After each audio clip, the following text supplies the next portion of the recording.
Okay, so last week we looked over the literature that existed before, and now we're looking into the methodology. So this is a really quick video just to introduce you to how I went about doing this research. The key thing about this research was that it was differentiated from previous studies because I'm using factors that are easily findable by rowers and their coaches, instead of previous studies which use sophisticated tests, VO2 max, wind gate tests and stuff to try and tie it in. But one of the disadvantages of my study was that because I tried to make it use data that you'd likely have, it made it use 100 meter erg time and 5k erg time, which kind of turns it into a conversion rather than a predictor, but at the same time it still works for its purpose. So I use the positivist paradigm, which means that I believe anything can be answered if you ask the right questions. And I still believe that's true. I think that if I was able to find out everything that made rowing performance, if you could take every single thing that matters and measure it, you could quantify what makes rowing performance perfectly accurately. So that was the basis I went off, and of course I did not account for anywhere close to all those factors. I only measured 10 of them, and they were all physiological factors. I didn't think about physical, environmental, psychological factors. It was only their physiology and their performance. But my belief was that the factors that I was measuring should have quite a big impact on rowing performance, and I should be able to account for a lot of performance from these. Okay, so the way I went around it was I did a questionnaire and I sent it to every single club within the UK and Ireland. And this took me a very long time because it was over 500 clubs that I was emailing, but unfortunately not many participants replied to this. I'm guessing it didn't get past the email to the club. But there wasn't much I could do about that. So the data was all quantitative.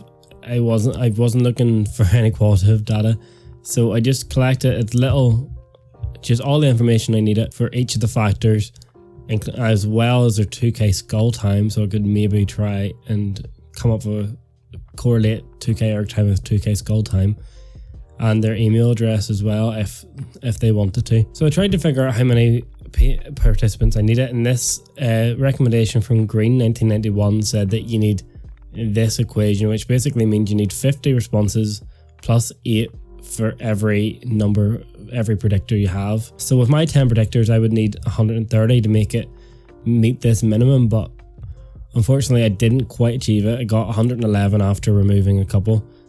But it was noted that if you're measuring more than 7 independent variables, that you might not need as many as it suggests. So I'm around the bare minimum basically, which was unfortunate because I was expecting a lot more responses, but again, there's not much I could do about that. But I am still collecting more responses. So if you're a rower, all you have to do is click this link below the calculator to go and submit your own data, and if I get enough responses in that, I'll update the model again. So thank you very much for that. So again, 111 responses, 4 was taken out, so 1 had no 2k erg time, so that wasn't very useful because that was the whole point, was the 2k erg time. There was 1 that was duplicated, so I saw that it was the same one twice, so I got rid of it. 1 was clearly wrong. So sometimes you can just tell that the numbers they're putting in aren't right, so you have the right to remove it.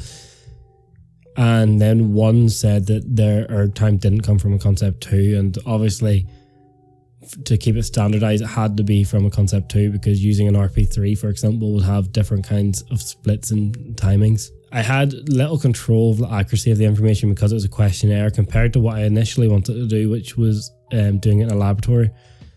But again, I think that the data was quite simple, and it was hard for people to mess up too much. So the things I asked for was their sex, their age, height, weight, arm span, inside leg length, 2k erg time, 5k erg time, 100 meter erg time, and a rating of their flexibility. And then, as I said, I also asked for their 2k scull time and their email address. And then what I done with this was I downloaded it into a spreadsheet, used Microsoft Excel for some simple analysis, and then because there's some missing data in some of the responses, I couldn't do multiple regression in Excel, so I took it over to SPSS to do it. But now if I was to do it again, I'd probably do it in R now that I'm learning and getting a bit more confident of using R. There's some limitations which you can pause and read over here, and you can also go down and see the statistical analysis I done down here, which leads on to the next section of results, which we will look over next week. So thank you very much for watching, and I'll see you all next time.